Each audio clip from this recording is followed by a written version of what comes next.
স্বামীজি, এখন আমার আরেকটা প্রশ্ন, এই যে একটা জীবন থেকে যে আরেকটা জীবনে যাচ্ছে, এর মাঝখানে কি হচ্ছে? তখন আত্মাটা মানে মাঝখানে ফেজটা, লাইফ বিটুইন লাইফ, হ্যাঁ, লাইফ বিটুইন লাইফ, ওই যে একটা লাইফ যে আমরা আছি, লাইফটা শেষ হয়ে গেল, নেক্সট আরেকটা লাইফে যখন ঢুকবো, ওই মাঝখানের ব্যাপারটাতে কি হয়? তখন আমাদের এই আত্মার ব্যাপারটা কি হয়? তখন আত্মাটা কোথায় থাকে, কি করছে, কি করবে? দেখো এটা উত্তর দিতে গেলে প্রথমে আমাকে যেটা আমাদের কাছে অথেন্টিক, যেটা আমাদের কাছে অথেন্টিক ইনফরমেশন বা অথেন্টিক জ্ঞান আছে, আমাদের আমাদের গুরুদের কথা বা আমাদের মহাপুরুষদের কথা, সেই কথাগুলো আমাদের বলতে হবে। তো প্রথমে যে জিনিসটা আমার মনে পড়ছে সেটা হচ্ছে ভগবদ্গীতাতে একটা প্রসঙ্গ আছে।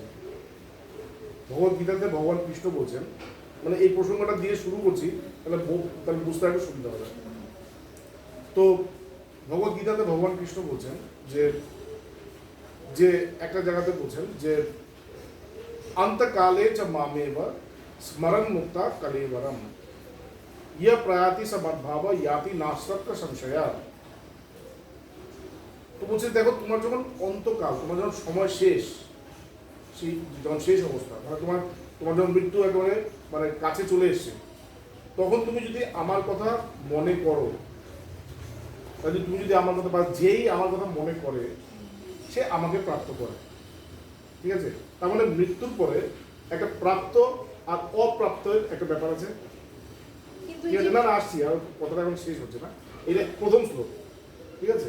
এটা প্রথম শ্লোক যে যখন তুমি দেখবে, এই জন্য তুমি দেখবে যে যখন মানুষের মারা যায়, তখন মানুষকে গীতা শোনানো হয়, কৃষ্ণ নাম শোনানো হয়, ভগবানের নাম শোনানো হয়, রামায়ণ শোনানো, মানে এই যে ঈশ্বরকে নিয়ে চর্চা করা হয়, কেননা তার যেন গতিটা যেন সেই দিকে যায়। ঠিক আছে? তারপরে যে যে কথাটা তিনি বলছেন সেটা হচ্ছে ইয়াং ইয়াং বাপি স্মরণ ভাবম তেজন্তে কলেবরম। বলছে যে যেই কথা চিন্তা করে বা যে কথা স্মরণ করে এই শরীরকে ত্যাগ করছে।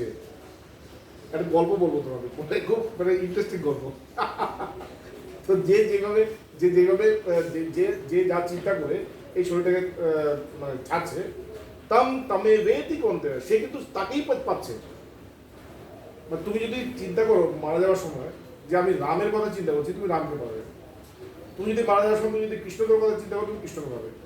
আবার তুমি যদি মনে করো যে আমি মারা যাওয়ার সময়, তুমি যদি মনে করতে পারো যে আমি একটা বিরাট বড় একটা কোটিপতি হবো, একটা এই হবো সেই হবো, আলটিমেটলি তুমি তাই হয়ে যাবে।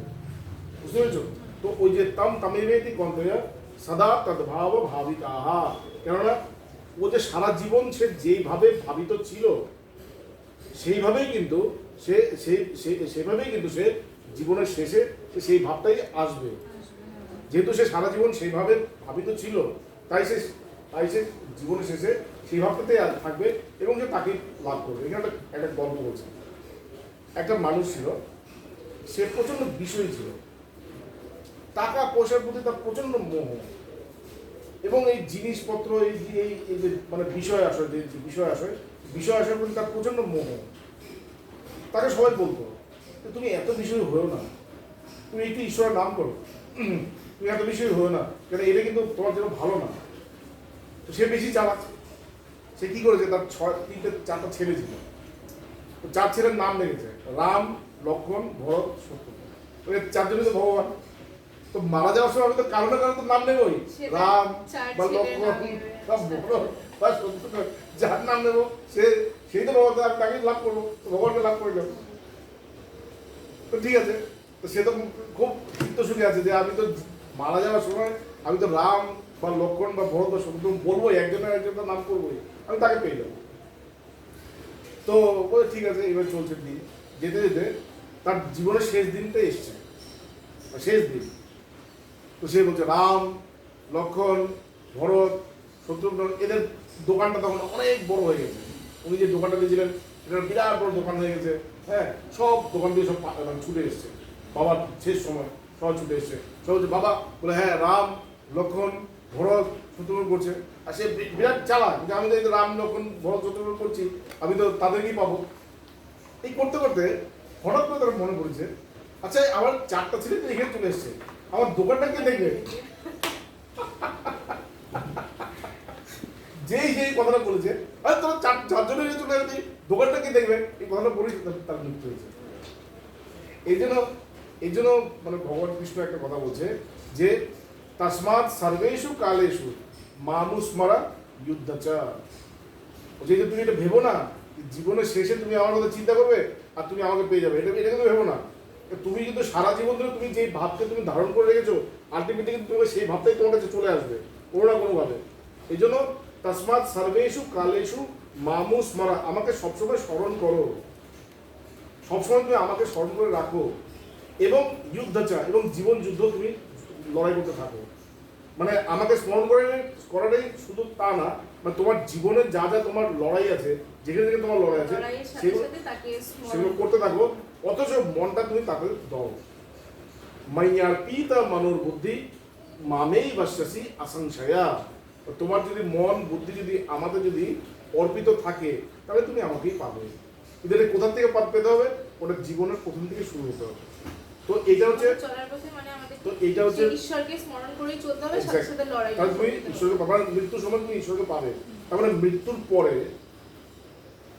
পরে ঈশ্বর এবং অনিশ্বর এই দুটো জিনিসই থাকছে। কিন্তু মানে আমার যেটা মনে হয়, আমি দেখো মৃত্যু সম্বন্ধে আমার যা ধারণা আমি তোমাকে তাই বলতে পারি। আমার যা ধারণা সেটা হচ্ছে এই যে জগৎটা, আমরা যে এই যে জগৎটা দেখছি, এই জগৎটা হচ্ছে ইন্দ্রিয় গ্রাহ্য জগৎ। মানে আমরা ইন্দ্রিয় দিয়ে দেখতে পাচ্ছি। তুমি এখানে আছো, আমি তোমাকে দেখছি চোখ দিয়ে দেখছি। আমার চোখটা না থাকলে আমি তোমাকে দেখতে পারতাম। তোমাকে দেখতে পারতাম কি হবে, আবার তুমি যে এখানে আছো সেটা জানতাম কি হবে, আমার কান দিয়ে শুনতাম, বা গন্ধ এই দিয়ে আমি জানতাম। হ্যাঁ, আমার ধরো চোখ নেই, আমার কান নেই, আমার নাকও নেই, তাহলে তুমি এখানে বসে থাকলেও আমার সাথে আমি কিন্তু বুঝতে পারতাম না, তাই তো?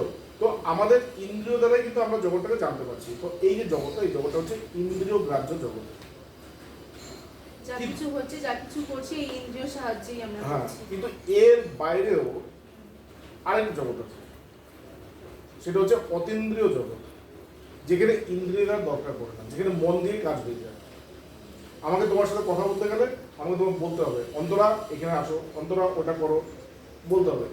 আমি যদি মন দিয়ে ভাবি অন্তরা তুমি এটা করো, তুমি কিন্তু পারবে না, তুমি শুনতেই পাবে না, তোমাকে আমাকে বলতে হবে। মানে আমরা এই ইন্দ্রিয় গ্রাহ্য জগতের মধ্যে আছি, আমাদের সবসময় ইন্দ্রিয়কে ব্যবহার করতে হবে। কিন্তু এরপরে যখন মৃত্যু হচ্ছে তখন আমরা একটা অতীন্দ্রিয় জগতে চলে যাচ্ছি। সেখানে আমাদের মনের জগৎ, সেটা মন দ্বারা আমরা মানুষের সাথে কমিউনিকেট করতে পারি। এবং হ্যাঁ বলো, এই জগৎটাতে আমরা কখন প্রবেশ করছি? এই যে মৃত্যুর পরে, যে মৃত্যুর পরে যখন মৃত্যুটা হচ্ছে তখনই তোমার কাছে আরেকটা নতুন রিয়েলিটি চলে আসছে। যেহেতু তোমার সামনে একটা নতুন রিয়েলিটি চলে আসছে, তুমি আর ফিরে আসছো না। তুমি প্রথম কিছুক্ষণ তো তুমি মানে মৃত্যুর পরে যেটা হচ্ছে, প্রথম কিছুক্ষণ তোমার মানে তুমি একটু হয়তো কষ্ট পেতে পারো, বা হয়তো তুমি প্রচন্ড আশ্চর্য হয়ে গেলে যে এটা কি হলো। হ্যাঁ, তুমি হয়তো দেখছো যে তোমার বাবা মারা সব বসে আছে, বা তোমার বন্ধু বান্ধবরা সব বসে আছে, কাঁদছে। হ্যাঁ, তোমার জন্য কাঁদছে, অথচ তুমি তো আছোই। তোমার জন্য কাঁদছে, অথচ তুমি তো আছোই। কিন্তু এটা দেখতে দেখতে তুমি আস্তে আস্তে বুঝবে যে এর বাইরেও আরেকটা রিয়েলিটি আছে। এটাই পুরোটা না, যেটা আমি যখন জীবিত ছিলাম তখন যেই রিয়েলিটিটা আমার ছিল, এটাই দিস ইজ নট অ্যাবসলিউট, এটাই সব কিছু না, এর বাইরেও আরেকটা রিয়েলিটি আছে, এবং দিস ইজ দ্যাট রিয়েলিটি, এই যে মনোজগৎ। ঠিক আছে, তখন তুমি আস্তে আস্তে সেটাকে এক্সপ্লোর করতে থাকো। এবার তুমি সারা জীবনে যে ধরনের কর্ম করেছো, যেরকম আমরা ম্যাট্রিকে পাস করি, আমরা ক্লাস 10 পাস করি, ক্লাস 10 পাস করার পরে ক্লাস 12 পাস করি, ক্লাস 12 পাস করার পরে কেউ হয়তো ইঞ্জিনিয়ারিং করে, কেউ মেডিকেলে গেল, কেউ হয়তো তোমার অন্য কোনো ম্যানেজমেন্টও দিয়ে গেল, আবার কেউ কোনো জায়গায় চান্স পায় না, সে হয়তো তোমার জেনারেল সায়েন্স দিয়ে পড়ছে। ঠিক আছে, ইংলিশ, কেউ হয়তো পড়াশোনা ছেড়ে দিল। তো সব কিছু ডিপেন্ড করছে how you perform in your class 12 examination, তাই তো? তো ক্লাস 12 এক্সামিনেশনটা যদি রেজাল্টটা যদি তোমার একটা রেজাল্ট হয়, কর্মফল হয়, তাহলে তোমার কর্মটাও কিন্তু সেরকম হতে হবে, তাই তো? সেরকমই বলছে এই জীবনেও তুমি যেভাবে কর্ম করেছো, যদি তুমি সৎকর্ম করো, তাহলে এই যে নতুন যে রিয়েলিটিতে আছে, তুমি যে মনের জগতে যখন গেলে তুমি, ওখানেও কিন্তু এইভাবে ক্লেম করা আছে।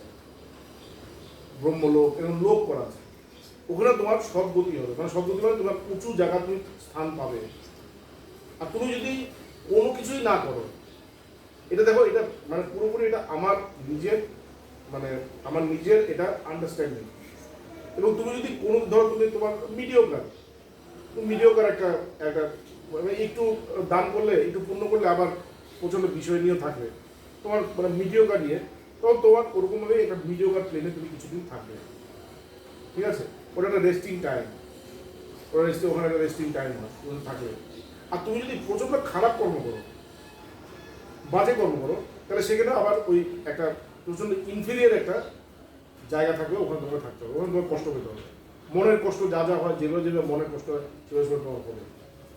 এই করতে করতে তুমি যদি উপরেও থাকো বা নিচে বা মাঝখানে থাকো বা নিচে থাকো, তখন তুমি বুঝতে শুরু করলে যে এইটাও this is also not the reality, এটাও কিন্তু পুরোটা না।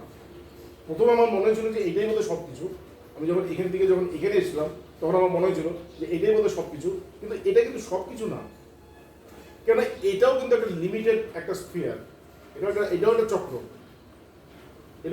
এখানেও কিন্তু আমি এর থেকে ভালো আছি, কিন্তু এখানেও দুঃখ আছে, এখানেও কষ্ট আছে, এখানেও জ্বালা যন্ত্রণা আছে। এখানে কিন্তু শাশ্বত শান্তিটা পাচ্ছি না, বা এখানে যে মানে একটা সবসময় যে একটা ভালো থাকা আনন্দ, সেটা পাচ্ছি না। এবং এই আনন্দটা পেতে গেলে কি করতে হবে? আনন্দটা পেতে গেলে আমাকে এই যে স্পিয়ারটা, এটাকে ছাড়িয়ে যেতে হবে, কিন্তু আমি এই মনের জগতে থেকে আমি মনটাকে ছাড়াতে পারি না। আমাকে কি করতে হয়? আমাকে আবার এই ইন্দ্রিয়গ্রাহ্য জগতে আবার ফিরে আসতে হবে। আমাকে এইখানে করতে হবে, যেখানে আমার ইন্দ্রিয় থাকবে, যেখানে মন থাকবে, যেখানে বুদ্ধি থাকবে, যেখানে অহংকার থাকবে, সেখানে সবগুলো ফ্যাকাল্টিস যা যা ছিল সবগুলো থাকবে। এবং আমাকে এক একটা করে এদের থেকে উপরে যেতে যেতে আমাকে যে আলটিমেটলি যে অবস্থা, সহস্রা বা তুরীয় অবস্থা বা সমাধি বা আত্মজ্ঞান, সেই জায়গায় আমাকে পৌঁছাতে হবে। এবং এই সংকল্প নিয়ে কিন্তু সে আবার ফিরে আসে, বুঝতে পেরেছ? কিন্তু এই যে সময়টা, একটা সময়, একটা লাইফ থেকে আরেকটা লাইফের যে সময়টা, এর মাঝখানে যে সময়টা অনেক বেশি আমার মনে হয়। কারণ নাহলে আমরা তো আমরা বলতে পারি না। আমি অ্যাকচুয়ালি আমি একটা জায়গাতে পেয়েছিলাম, একটা তোমার একটা জ্যোতিষ শাস্ত্র একটা জায়গা পেয়েছিলাম, যে একটা মানুষ যখন জন্ম নেয়, তখন সেই সময় যে গ্রহ যে অবস্থা থাকে, সূর্য এক জায়গায় আছে, পৃথিবী এক জায়গায় আছে, চন্দ্র এক জায়গায় আছে, রাহু, কেতু, হ্যাঁ, বৃহস্পতি, তারপরে এই রাশিগুলো যে যে জায়গায় আছে, এক্স্যাক্টলি ওই যোগ, ওই যে সময়টা, ওটা আবার 64,000 বছর পরে আসে। তো একটা মানুষ যখন জন্ম নিচ্ছে, আর তখন যে তার গ্রহর যে অবস্থা, সেটা হচ্ছে তার জন্মের মানে কনফিগারেশন, ঠিক আছে? এই যে আমাদের কুণ্ডলী বানায়, কুণ্ডলিতে যে দেখে থাকে না, 12টা ঘর, 12টা ঘর, এখানে রাহু, এখানে কেতু, এইগুলো থাকে, এটা হচ্ছে আমাদের কনফিগারেশন। মানে এটার উপরেই যদি এটার উপরে যদি পুরো তোমার জীবনটা চলবে, তুমি বিশ্বাস করো না করো। আমি আগে বিশ্বাস করতাম না, এখন আমি একটু একটু বিশ্বাস করে চলছি, কারণ ওটাও বেদের থেকেই এসছে, ওটাও একটা ম্যাথামেটিক্স, এটা হয়। তো মানে ওটা ওই ছকের মধ্যেই চলে। তো তো এই যে ছকটা আবার যখন হবে, তখন 64,000 বছর পরে হয়। এটা আমি পেয়েছিলাম এক জায়গায়, হয়তো ভুল পেয়েছিলাম। তো এই একটা জন্মের থেকে আরেকটা জন্ম যে মানুষের যে হয়, সেটা 64,000 বছর পরে হয় বলেই আমার মনে হয় যে তারা সব কিছু ভুলে যায়। যারা মোটামুটি 800, 900, 1000 বছরের মধ্যে জন্ম নেয়, বা 200, 250 বছরের মধ্যে জন্ম নেয়, তারা সব কিছু বুঝতে পারে, জানতে পারে, আগের জন্মে তারা কোথায় ছিল, কী ছিল, ব্যাপারগুলো জানতে পারে। কিন্তু যেহেতু আমাদের এই জন্ম নেওয়ার যে পরিধি, এটা এত বেশি, এই জন্য আমাদের আগের জন্মে আমরা কোথায় ছিলাম, কী ছিলাম, আমরা সব কিছু ভুলি। এই 64 বছরের ডিউরেশনটা এত বড় হয় দেখি সেটা মনে রাখা যায় না। এক্স্যাক্টলি।